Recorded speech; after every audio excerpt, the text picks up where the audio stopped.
Hello everyone आज food ब्लॉगटा किसी नुआ होगा जाऊे कहीं मोर एमती वीडियो बनवार किसी प्लान नाला मत खाଇବା एत भल लगे जे मुझे क्लिप नहीं से आपण सहित सेयार करछि।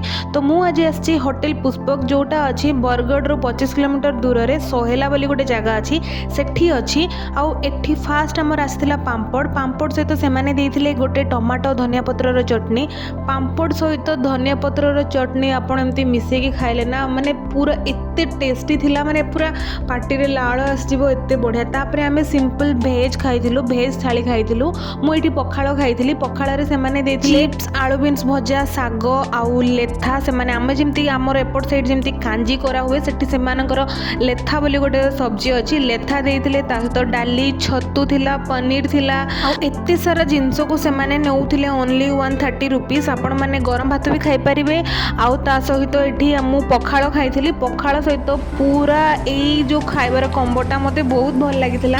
एठी मु सुनिछि देसी चिकन बहुत भल मिले आपण माने किए ट्राए करछनी मते निश्चय कमेंट करके जणेबे। वीडियोटा बहुत शॉर्ट अछि कारण सेमते किछि प्लानिंग नथिला सत्य कहया पय गले भेज हेले बिना खाइबार टेस्ट बहुत भल थिला माने पूरा ए क्लास थिला। मु हाईली रेकमेंड करबे आपण एई होटल रे थरे जेके खांतु एटा बहुत पुराना होटल। तो आपण जदि केबे बरगढ़ जाउछंदी किछि बुलाबुली करिया पय जाउछंदी तो एठी निश्चय थरे ट्राए करंतु एम्बियंस रे जानतुनी कारण सेमती एठी भल एम्बियंस नाही किंतु बहुत भल खाइबा एठी मिलुची। तो बस एतिकी वीडियो भल लगी please like share and subscribe के एई होटल रे खाई जो माने बरगढ़ रो अछंती पश्चिम ओडिसा रो कमेंट करके जणेबे। Thank you.